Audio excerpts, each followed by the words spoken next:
Hello, welcome to the comic book investment chat. A little bit early on a Saturday. I don't expect that many people to be around, but I have some free time, so why not? People can always watch it on the rerun. Um, Actually, I turned on the light today. Normally on a early morning, I can just use the natural sunlight, but we have a stormy weekend here in Sarasota, Florida, with two tropical depression passing on the left side of Florida.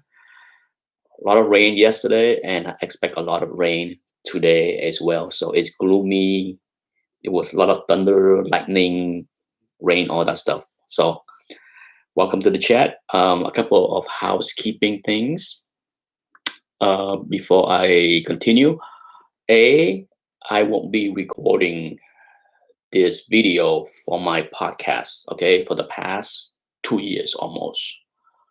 Um, I have recorded the podcast and then uploaded to Podbean, the podcast service for other people to listen to. And uh, it's not as if that uh, option was something super busy. I mean, I think over the past 2 years, something like with all the podcasts that I loaded, barely 700 ish was those podcasts downloaded to listen to. So if you do the math, that's like barely, if not even once a day, which is not a big deal. That was never the intention. I don't look to be famous. I don't look. This is not Joe Rogan. Okay, I don't look to get thousands of people. Hey, I can barely get a few hundred people to watch my video, so I'm not delusional to think that I can get big with the podcast. But it was more as a convenience for people, and I didn't mind doing it, but it costs money. Okay, and my 1 year um, service is up at the end of the month, end of August. So I figured I'm not going to renew it. It costs like $108. I saw the email. They told me, uh, they would charge $108 to renew, and I'm like, would I want to spend $108 to renew the service for the third year? Not really. Um, at the end of the day, the information, the chat is on YouTube as long as YouTube keep them. So there's no need to go through that extra stuff and spend the money there. So that's one housekeeping. So there won't be any more upload.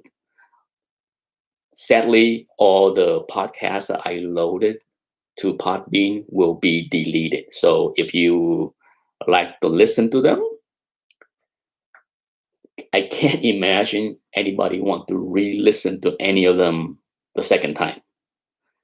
But if you want to, I think you have to download them because from what I read, Podbean, after I cancel the service, will delete everything instantly.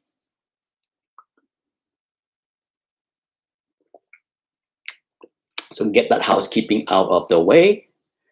The second housekeeping thing is now that August is winding down, as I mentioned back in May, with my last sales, I said that I would take July and August off as far as selling. Um, Potentially, I will restart selling in September. Okay. Um, Potentially, I'm not saying yes or no. I'm just saying that now that um, summer is over, my son is going back to school. This next week is August 31st will be the first day of school. We will do remote schooling for now until we feel it is safe for him to return to school. Um, for his friends, seem like it's like the majority are also doing remote. A couple of his friends are going back in classrooms. So good luck to them. But in September, I might. That's a key word takeaway. I might resume selling. And if I do, it's gonna be a lot of Silver Age stuff. Nothing. No, I'm not selling the key Silver Age titles yet. Those will come sometime next year for sure. But what I have pulled out is, Green Lanterns. There will be Green Lantern Silver Age. A lot of Gil Kane stuff, um, as well as the later Silver Age, more like early Bronze. The new Adams run, a big chunk of that as well. So Green Lantern. Um, as far as Marvel, it's gonna be Doctor Strange as far as Silver Age, um, and a bunch of other miscellaneous Silver Age stuff for now. So I pull out right here on the side here. I look at like 10, 20, 30. Look like that's about 40-ish books. Typically, when I do a sales video for the channel in the first few months of this year, I sold between 35 to 50 or so books in general, and that tend to be a good numbers to keep going. So yeah, that's gonna happen. If not September, maybe October, but for sure this will happen sometime this year. Okay, so that's all the housekeeping things out of the way. Got my coffee here. Okay, so let's go quickly into topic. If you see the thumbnail, I created the thumbnail just before I went live, and let me see if I can remember what I did with the thumbnail. The thumbnail is kind of poking fun at everything is fine. Okay, because it's both. It's kind of applied to both the stock market and the comic market. Okay, uh, if you haven't paid attention, the stock market is near all-time high. Apple is all-time high. Tesla is all-time high. Stock split, all kind of crazy stuff. Okay, and one of the things that I encounter all the time when it comes down to the stock market as well as the comic market is that people can easily lose sight of the big pictures. Okay, if you invest in a stock market and you own, say, Amazon and Apple, you own a lot of high tech stock, you probably did very well in the past 5 months. Okay, you probably did not get hurt like a lot of people if you invest in those, Facebook, Google, Amazon, Netflix, Tesla, technology. Okay, if you want to go check the chart of those stocks since Christmas, you will see most of them are higher than they are since last Christmas. They kind of poo-poo the pandemic. They kind of poo-poo all the fear of the economy. They crushing on the high side. So a lot of people, if that's what your portfolio is, you probably has got 30, 40, 50% return on your money. That's not out of the realm of possibility. And because of that, right, some people I know would be confidently saying the economy is fine, the stock market is great, nothing is wrong, everything is hunky dory. Okay, nothing is wrong with the stock market, nothing is wrong with the economy. But is that reality?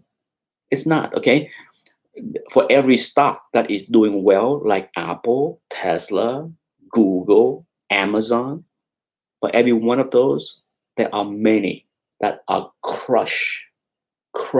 Okay, back in March, at the beginning of the pandemic and the shutdown, there was a few people jumping into the chat room and asked me, should I invest in Carnival Cruise Line, Royal Caribbean? You remember my reply to those questions. I talk a lot about cash flows. Okay, I'm not talking. There was never any doubt. As crazy as it is, some people still book cruise, even if they think that the virus can be around for a while.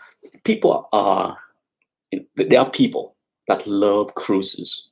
I know people. I know a few people, my wife included, that would go to cruises every year, twice a year if they have time or money, three times a year if they can. We have a friend that he does two cruises every year for the past decade, and he couldn't care less. He has no fear. Okay, so the demand for cruises is not going away. Okay, they keep pushing back. If you pay attention to the news with the cruise, they keep pushing back. Oh, we're gonna start going again in August, and then it's September, and then it's October, and now it's Christmas. They keep pushing back. And if you pay attention to a lot of the cruise line stock, yeah, Carnival Cruise is $15 ish.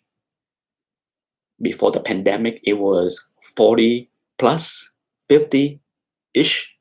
So it still lost 2/3 of the value. Okay, so there are stocks, not just Carnival Cruise. There are plenty of other businesses that are just decimated by the pandemic and the shutdown. Okay, so it's not all well.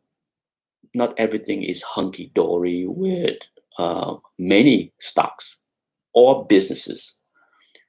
Now you translate over to the comic market. Occasionally, I still get the pushbacks from some collectors that saying, "What are you talking about? There's no crashes in the comic market. Everything is all-time high." Yeah, I I heard that phrase, all-time high.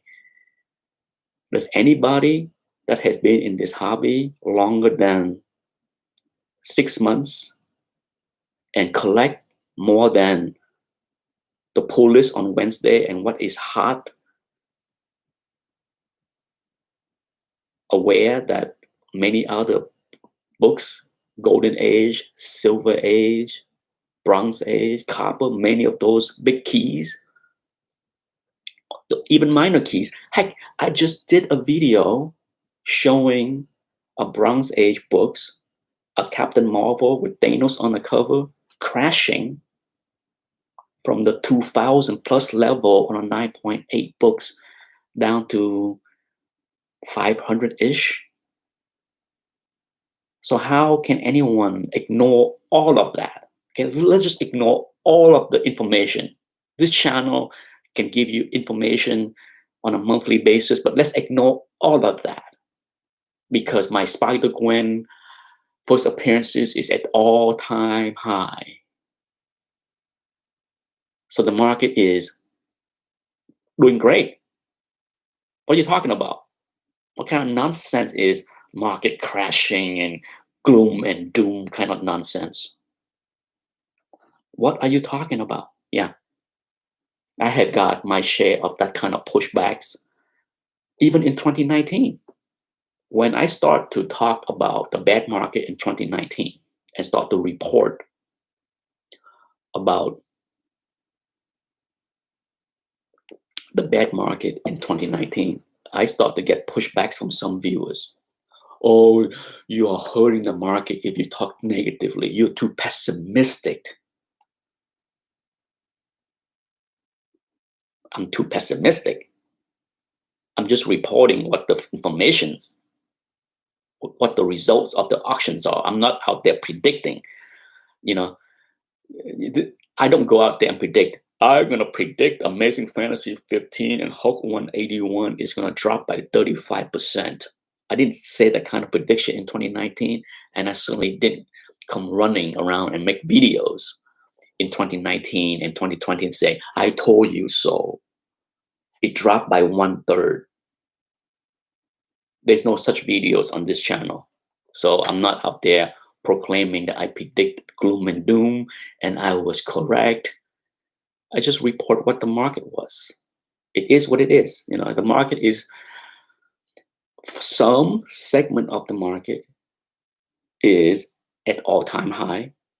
I don't think anybody that pay attention to the overall market is going to disagree with what I just said, because what I just said is facts, truth. Okay, some, but not. You can't apply all market. Now, in the stock market, one reason why it's kind of skew more so than in the comic market is that the big company like Apple is like $2 trillion. Yeah, Apple is, I believe, the first $2 trillion company, and it make up a big part of the market. Okay, so that's is Apple or Amazon. You throw in Apple, Amazon, Tesla, Google, Facebook. You throw in a lot of technology company that has done insanely well. Well, because they are so big, they take up such a big part of the market. When they went up, they pull the entire market up and give the perception that the market is fine because it's at all-time high. The Nasdaq is at all-time high. The Dow is pretty much breaking even compared to the pandemic. It wiped out all the losses. The sharp V existed in both the Dow, the Nasdaq, the New York Stock Exchange, the S&P 500. Everything is hunky-dory because the few big companies are doing so well. It skewed the market. Okay. Now in comic books, that's not the case. The big guns like Captain America 1, the Amazing Fantasy 15, a lot of the big guns are down big. By big, I mean they down by 20% or more. Okay, 20% is being nice. The Hulk 181, a lot of the big books, a lot of the 5 figures, 6 figures books are down. Marvel Comics #1. Because of that, there is no way a $500 modern books from the Spider-Verse is going to pull the market up and give the perception that the market is okay. Okay? When a $50,000 book is down 20, 30%, a $500 book at the all-time high does not negate what happened with the big boy books. So, I understand. It's easy, very easy for collectors in general to look at what they collect and think that's the market. I'm buying this. I'm in the hobby. I am the market. No. You're one person. You're not the market of any sort. Not by any stretch of any kind of delusional imagination. It's not. I'm sure what I just said right there probably offended a few people. So be it. Because it's nonsense. It's complete nonsense. And this translates into any hobby, any collectible market. In general, from what I can tell, whether it's baseball card, sports card, or Pokemon, or other collectible market in general, things has rebounded. You know, kind of freaky that the pandemic kind of push people into spending money into area that was once considered dead. So it's hard to believe, but at the same time, it is what it is. And how would this trend play out now that we are having a hiccup? I'm very curious, but to be honest, I'm very curious to see what's going to happen to the stock market as well as the collectible market. Um, Now that we don't have the extra checks, the extra stimulus, that the politicians are playing games, everybody is trying to look good, blaming the other party for not giving more money for the people, blah, blah, blah. I don't need to beat that dead horse, right? You're all aware. But the $600 extra stimulus, unemployment stuff, that's gone. And not that it mattered to me. I didn't get it. Uh, so it did not impact my spending habit one bit. Um, so yeah, I don't understand how the collectible market is going to change. I really don't understand it. It's just it's one of those things where you just had to let it play out. Okay, it's hard to imagine how people can keep buying. I'm very curious because another housekeeping thing that I almost forgot. Um, the Price is Right game entry due is August 25th. Okay, so you get 3 more days to send in your submission for the Comic Link uh, auction, the Price is Right game, and I'm watching that closely because I had a couple of books in the July auction. I had 2 books, and the result was okay. One of them was a Spider-Man 101, a 9.0. The finished price was 1,200. It was a little bit odd. I think it was like 1,202 or something like that. That was the final hammer price, which is a very good price, good result for a Spider-Man 101 9.0. And then shortly after that result, last week, I sold another copy with my comic shop for 1225, a little bit higher. Overall, I was pretty happy with both results. I got more money from my comic shop because it's 1225 plus I'm giving 8% only instead of 10%. So no complaint from me. It's a home run for both of those books for me. Both copies, I didn't spend anywhere near a quarter of the value that I got. So it's definitely a home run on both ends, I think.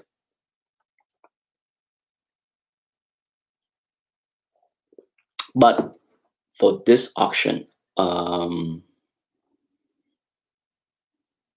I have 6 books. This is my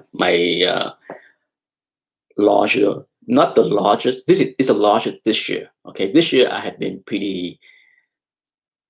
What's the term? What's the right term to say? Judicial.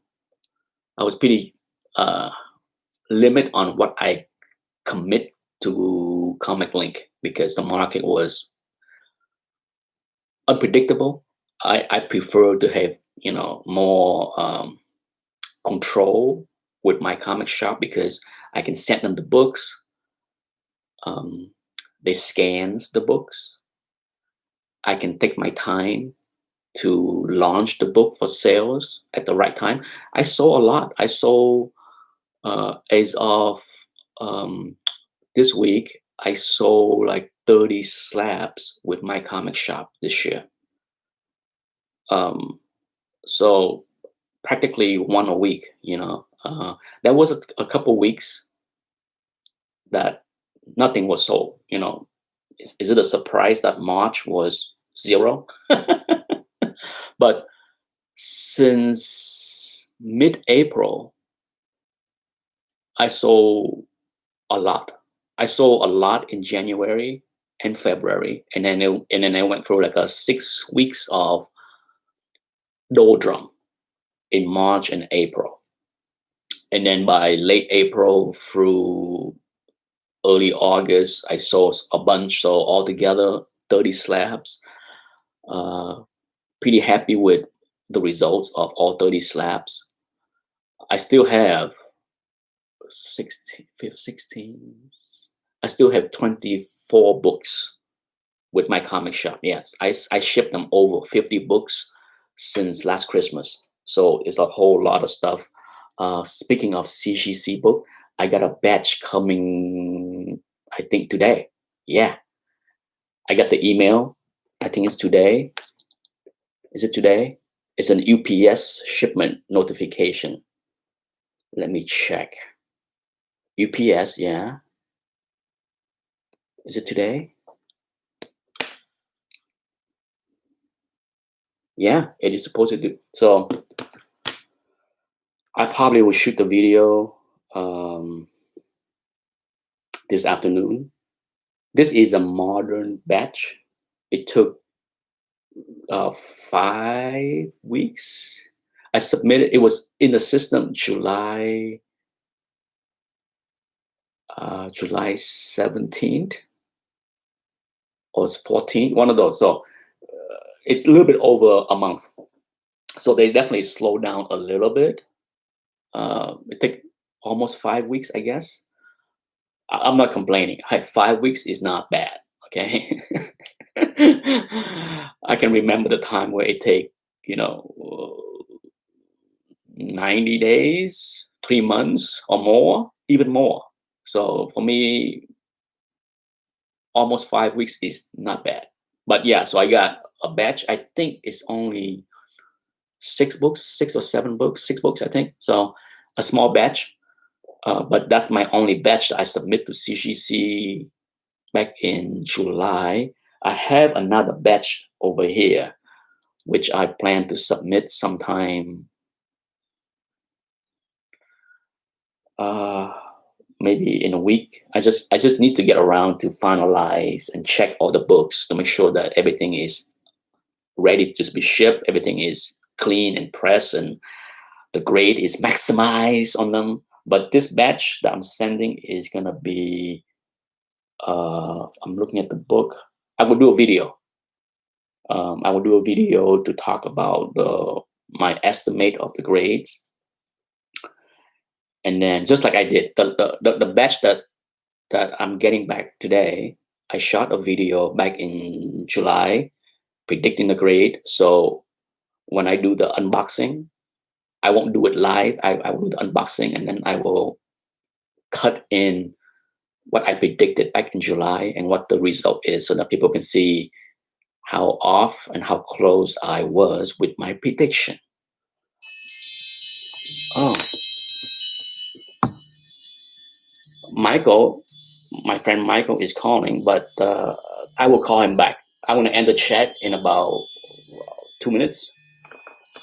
What I will try to do also is, oh wow, I gotta keep Michael. I should silence the phone here so that it won't keep on ringing. Maybe Michael is watching the video, the live chat. So yes, I will do a video. This next batch that I'm submitting is going to be mostly a value tier, because it's definitely not modern.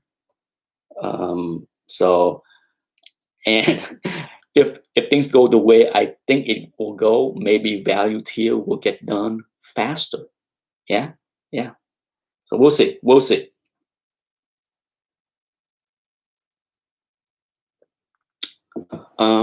Anything else before I go? Let's think.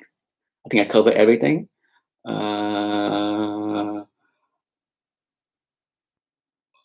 as far as this channel is concerned, I know a lot of people have emailed me here and there about investment stuff. Occasionally I got people, contact me and asking me about question about the stock market. Some of them is very can be very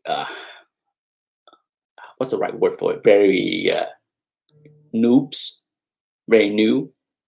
Because some people ask me like, what brokerage firm should I open my account?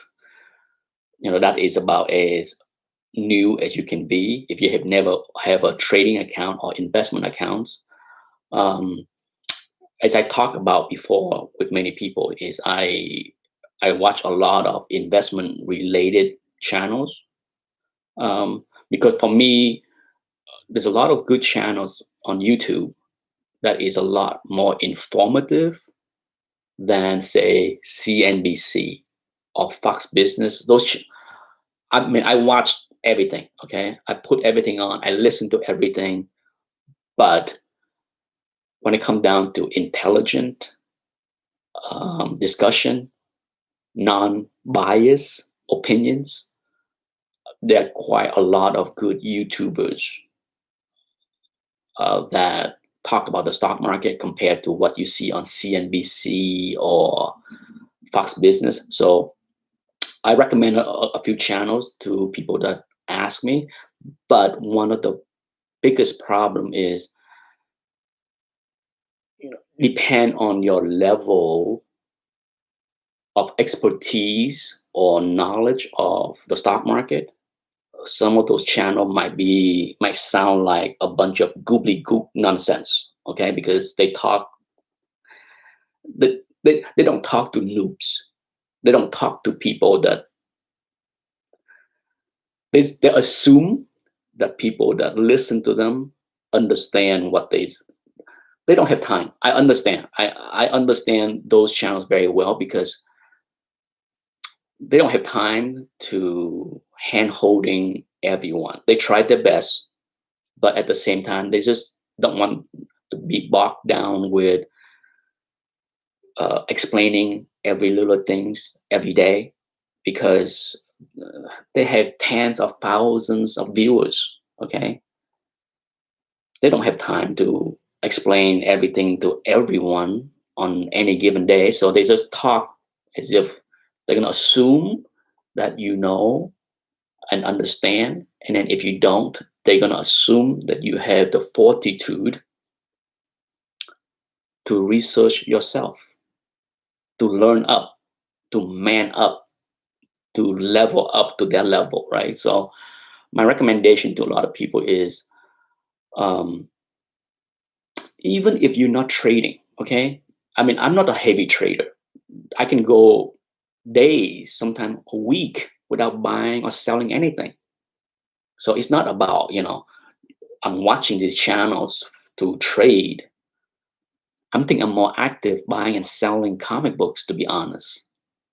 But what I do get um, from those channels, but what I do get from those channels are commentary on the overall market, the sentiment of the overall market, the direction of the overall market.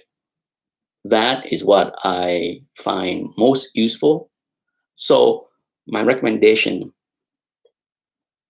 for those that have asked me and got the referral to those channels is that, you don't have to be a trader.